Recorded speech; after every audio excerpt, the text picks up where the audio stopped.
जय यीशु मेरे प्यारे युवा साथियों, मेरे प्यारी बहनों और मेरे प्यारे भाइयों।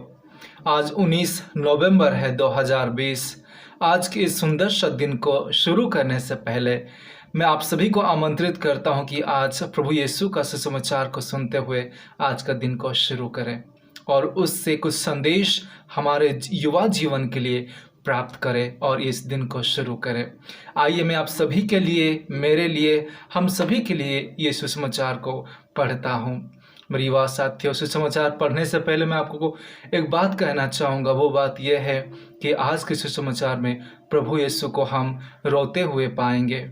चलिए आज के सुसमाचार को हम सुनते हैं। आज के सुसमाचार संत लूकास अध्याय 19 पद संख्याएं 41 से लेकर 44 तक लिया गया है। यरूशलेम पर विलाप। निकट पहुंचने पर ईसा ने शहर को देखा। वे उस पर रो पड़े और बोले, हाय, कितना अच्छा होता यदि तू भी इस शुभ दिन यह समझ पाता कि किन बातों में तेरी शांति है। परंतु अभी वे बातें तेरी आंखों से छिपी हुई है। तुझ पर वो दिन आएंगे जब तेरे शत्रु तेरे चारों ओर मोर्चा बांधकर तुझे घेर लेंगे, तुझ पर चारों ओर से दबाव डालेंगे। तुझे और तेरे अंदर रहने वाली तेरी प्रजा को मोटियामेट कर देंगे और तुझ में एक पत्थर पर दूसरा पत्थर पड़ा नहीं रहने देंगे, क्योंकि तूने अपने प्रभु के आगमन की शुभ घड़ी को नहीं पहचाना। ये प्रभु का पवित्र सुसमाचार है। मेरे प्यारे युवा साथियों, मेरे प्यारे भाई एवं बहनें, आप लोगों को आज ये सुसमाचार जब हम पढ़े, मैं जब इसको आज पढ़ रहा था, एक चीज़ मुझे खाई जा रही थी कि मैं शेयर करना चाहता था कि प्रभु यीशु क्यों रो रहे हैं आज। प्रभु यीशु की रोने की वजह हम लोग बाइबल में 2 बार देखे हैं। एक जगह पे जब लाजरुस की मौत हो जाती है और वहाँ पे वे सभी को देखते हुए, लाजरुस को याद करते हुए वो रोते हैं। और आज का सुसमाचार में, संत लूकास के सुसमाचार में हम लोग देखते हैं प्रभु यीशु यरूशलेम की मंदिर तथा यरूशलेम की नगर को दूर से देखते हुए वे रो पड़ते हैं। मेरी युवा साथियों, आप लोगों के सामने प्रभु का ये जो एक घटना है, जो कि पहाड़ के नीचे आके वे जब यरूशलेम को जाने वाले रहते हैं, दूर से देखे यरूशलेम को देख के वे रो पड़ते हैं।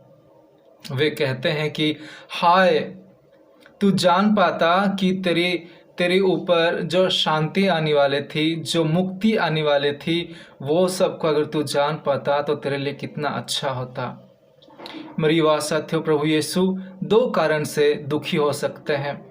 पहला, वो जानते थे कि कुछ साल के बाद 70 ईसा के बाद 70 एडी में रोमियो एम्पायर ने, जो रोमियो सम्राट होते हैं, रोमियो शासक, रोम के शासक ने वो यरूशलेम पे आके कब्जा करके सब तहस नहस कर देने वाले थे। यीशु इसको जानते थे अच्छी तरह से, और वे बताते हैं ना कि ऐसा समय आएगा कि एक पत्थर के ऊपर एक पत्थर नहीं रहेगा, सब कुछ इधर उधर बिखरा पड़ेगा। अच्छी तरह से जानते थे कि यरूशलेम नष्ट होने वाला है भविष्य में।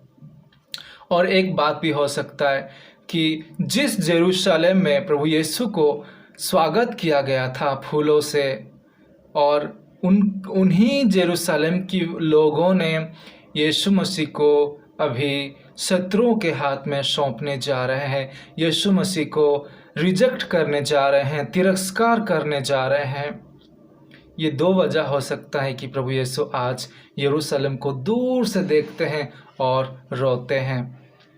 मेरे प्यारे भाई और बहनों, एक बात मुझे समझ में आ रही है कि इस सुसमाचार में हमको क्या संदेश मिल रहा है, मैं आप लोगों के सामने रखना चाहूँगा। मेरी युवा साथियों, हमारे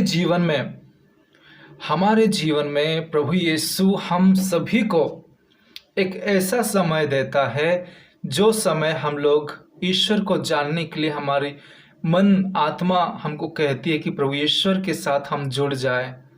एक ऐसा समय आएगा, हर एक इंसान के लाइफ में ऐसा समय आएगा जब हम लोग प्रभु को खोजेंगे, लेकिन वो समय को हमको जानना है। उसी समय हमको जान के तैयार होना है, पवित्र होना है और धार्मिक होना है। नहीं तो शैतान इतना ताकतवर है, इतना चतुर है कि हमारा हर समय को उसी की ओर खराब कार्य करने के लिए हमको खींच लेता है। मेरी वाह साथियों, आज की दुनिया में आप कहीं भी पे देखोगे, कहीं पर भी देखोगे, कोई जगह पे भी देखोगे ना, इनजस्टिस हो रहा है।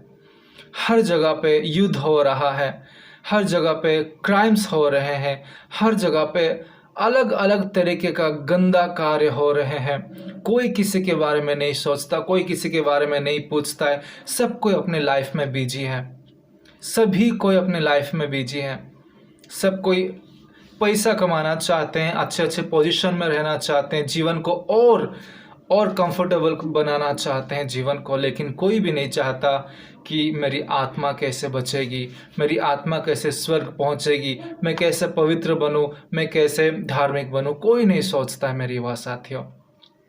ऐसे ही दशा यरूशलेम का था। वे प्रभु यीशु की उपस्थिति को उन लोग नहीं पहुंच पाए, उन लोग रिजेक्ट किए प्रभु यीशु की उपस्थिति को, प्रभु यीशु की वचन को उन लोग रिजेक्ट किए, तिरस्कार किए, और उन लोग नहीं जान पाए कि प्रभु ईश्वर का पुत्र उन्हीं के बीच में था। उन लोग नहीं पहचान पाए क्योंकि दुनियाई नज़रों से वे देख रहे थे। उन लोग सोच रहे थे कि एक साधारण मनुष्य है, लेकिन उन लोग नहीं जान पाए कि यही मसीहा था। मेरी युवा साथियों, हम लोग हमारे जीवन में अनेक प्रकार के समय को, अनेक प्रकार की मुसीबतों को, अनेक प्रकार की घटनाओं को हम सामना करते हैं और हम लोग डिसाइड करते हैं हमारे जीवन में, देखते हैं और ये घटना मेरे लिए ठीक है कि बुरा है, ये घटना मेरे लिए कौन सा रिजल्ट लाएगा, ये चीज़ करने के लिए मैं आगे बढ़ूंगा तो मुझे क्या मेरा क्या रिजल्ट अच्छा होगा कि नहीं होगा, उसका जो फल मिलेगा वो कैसा रहेगा मेरे लिए। हम लोग सोचते हैं, केवल शारीरिक तौर से हम सोचते हैं, लेकिन हम लोग आत्मिक तौर से कभी भी नहीं सोचते हैं। मेरी युवा साथियों, दुनिया इस तरह बन गई है, केवल शरीर को संतुष्टि देने वाला चीज़ को हम खोजते हैं, आँखों को संतुष्टि देने वाला चीज़ को हम लोग खोजते हैं, जीभ को टेस्ट देने वाला चीज़ को हम लोग खोजते हैं, लेकिन आत्मा को संतुष्टि देने वाला चीज़ को हम लोग नहीं खोजते हैं। आज प्रभु यीशु रो रहे हैं यरूशलेम को देख के कि जो यरूशलेम ने यीशु मसीह को स्वागत किया था राजा के रूप में, वही यरूशलेम एक दिन रोमियों के हाथ पर नष्ट होने वाला है और एक दिन शत्रुओं के हाथ में यीशु मसीह को सौंप देंगे और यीशु मसीह क्रूस पर ठोके जाएंगे और मारे जाएंगे। मेरी युवा साथियों, इस जीवन में हम लोग हमेशा शरीर के बारे में ही सोचते हैं, क्योंकि जिस तरह यरूशलेम के लोग शरीर से ही परिपूर्ण होके केवल आँखों से उन लोग देखे लेकिन नहीं पहचान पाए प्रभु यीशु की उपस्थिति को, हम लोगों के लिए ये जो समय है, हम लोग सभी को ये सब कुछ जानते हैं। हमारे लिए प्रभु की वचन है, मिस्सा प्रार्थना है, रोजरी माला है, आराधना, वंदना, नवीना, बहुत अलग अलग प्रकार की हम लोग प्रार्थना करते हैं हमारे जीवन में, लेकिन कभी कभी ये प्रार्थना बस दिखावा के हिसाब से रह जाता है। ऊपर की ओर हम बस दिखावा करते हैं, किसी से डर के करते हैं, नहीं तो कभी मुसीबत में फंस जाएंगे, नहीं तो कोई एक्सीडेंट हो जाएगा, लेकिन कोई बीमारी पड़ जाएगा तो तभी जाके हम लोग प्रार्थना करते हैं, प्रभु को याद करते हैं, लेकिन हमारे जीवन के हर घड़ी पे प्रभु को हम लोग याद नहीं करते हैं। मैं आप लोगों को बस ये संदेश देना चाहूँगा, मैं जो सोचता हूँ, जो फील किया हूँ आज का सुसमाचार से, कि हम लोगों को ना प्रभु यीशु को दोबारा रुलाना नहीं चाहिए। मैं एक रिट्रीट अटेंड किया था, वहाँ पे मुझे एक फादर वो मुझे कहे थे कि हम लोग जब जब पाप करते हैं, जब जब पापों की राह पर चलते हैं, हम प्रभु यीशु को रुलाते हैं। उसको उसी जो क्रूस पे जो पीड़ा वो सहन किए थे, उसी पीड़ा को हम लोग फिर से उसको देते हैं। मेरी बात साथियों, सही बात है। जब भी हम पापों में डूबते हैं, जब भी हम पापों की राह पर चलते हैं, दुनियाई चीज़ों में डूब जाते हैं, प्रभु यीशु को दुख होता है। वो जानते हैं कि ये मेरे बेटा बेटी है, ये मेरा शिष्य है, ये मेरा भाई है, ये मेरा संतान है। वो जानते हैं और वो चाहते हैं कि इन लोग मुक्ति पाए, स्वर्ग राज्य की भागीदारी बने। लेकिन हम जब दुनियाई चीज़ों को अहमियत देते हैं, इम्पोर्टेंस देते हैं और उसको इम्पोर्टेंस देते हुए दुनियाई चीज़ों में चले जाते हैं, तो प्रभु यीशु दुखी होते हैं। मेरी बात साथियों, मैं आप लोगों को एक क्वेश्चंस रखना चाहूँगा, आपके सामने प्रश्न पूछना चाहूँगा। क्या आप प्रभु यीशु को फिर से रोते हुए देखना चाहते हो? जिस तरह आज यरूशलेम को वो देख के रो रहे हैं, हमारे जीवन में क्या हम ऐसा कार्य करेंगे, ऐसा राहों पर चलेंगे जो राह प्रभु यीशु को रुलाए? क्या यह हम करेंगे? सोच के देखिए मेरी बात साथियों।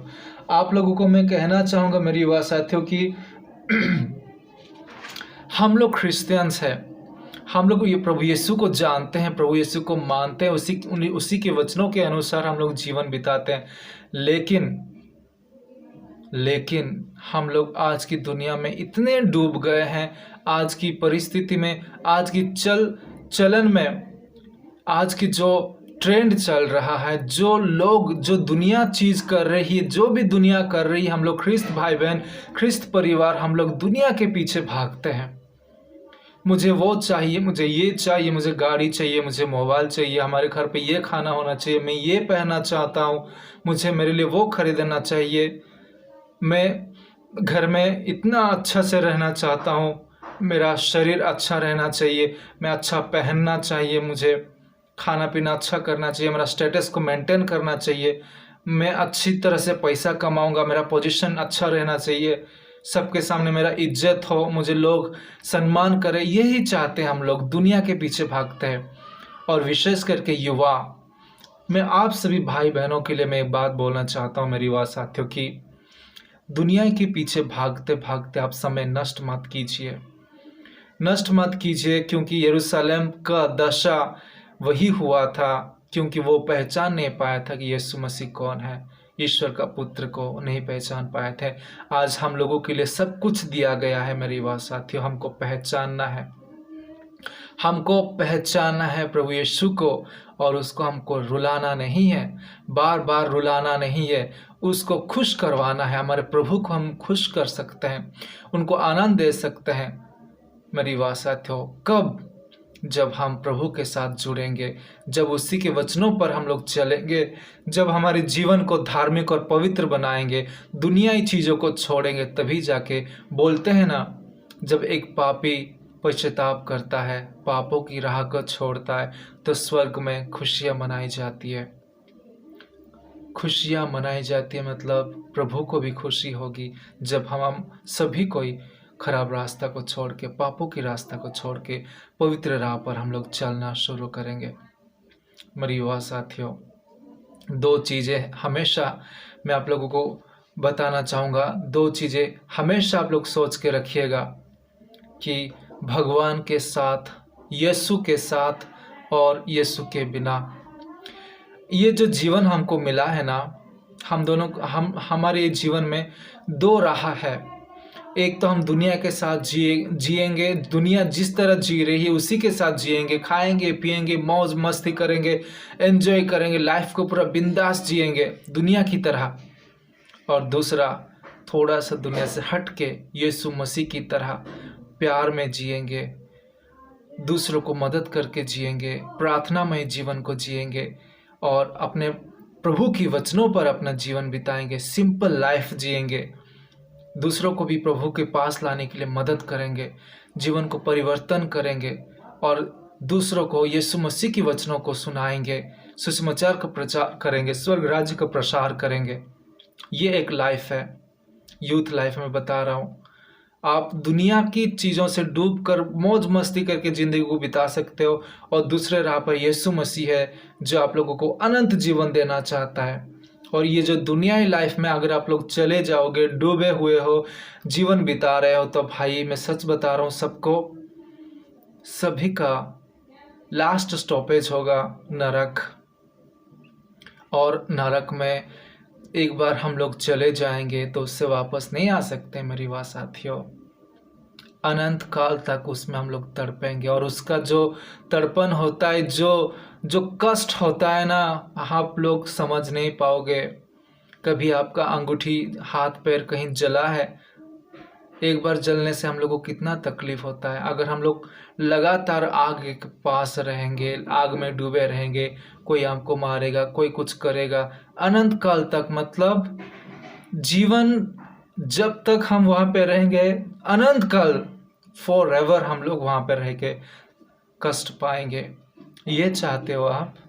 अगर ये नहीं चाहते हो तो जीवन को बदलो, यीशु के लिए जीने के लिए शुरू करो मेरी वाह साथियों।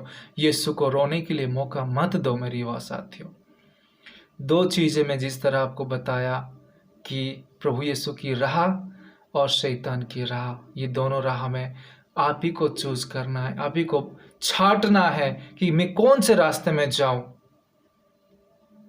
यीशु मसीह का रास्ता आपको तकलीफ होगा, थोड़ा सा कष्ट होगा, कठिन है। आज की दुनिया में उसी की वचनों के ऊपर चलेंगे तो कठिन लगता है, कष्ट लगता है, लेकिन खुशी भी लगती है, आनंद भी लगता है। आनंद का महसूस होता है, खुशी की महसूस होती है, और अंतिम में जाके अनंत जीवन का खुशी मिलेगा। और शैतान की राह पर अगर आप लोग चलते हो, खुशी ही खुशी है, एंजॉयमेंट है, लेकिन जो एंड होगा ना, ख़त्म होगा, जो लाइफ ख़त्म होगा ना, तब आपका एंट्री कहाँ पे होगा? नरक पर होगा। याद रखिएगा मेरी बात साथियों, प्रभु यीशु को मत रुलाइए, अपने जीवन को बदलिए। यरूशलेम के जैसे नहीं बनेंगे कि प्रभु यीशु को यरूशलेम रिजेक्ट करता है। प्रभु यीशु को उन लोग पहचान नहीं पाए कि ये ईश्वर का पुत्र था, यही यीशु मसीहा, यही वो इंसान था कि सदियों से सभी को इसी के लिए वेट कर रहे थे, यही वो था। उन लोग पहचान नहीं पाए, इसी प्रभु यीशु को रिजेक्ट करते हैं, धिक्कारते हैं, तिरस्कार करते हैं। हम लोगों के सामने सब कुछ दिया गया है मेरे वाह साथियों। यरूशलेम के जैसा मत बनिए। प्रभु यीशु का अपने जीवन से तिरस्कार मत कीजिए, धिक्कार मत कीजिए, और प्रभु यीशु को कभी भी मत भेजिए आपके जीवन से बाहर। शैतान को कभी भी अपने जीवन में मत लाइए। प्रभु यीशु को पहचानिए, और सभी से सबसे पहला स्थान प्रभु को दीजिए मेरी वाह साथियों।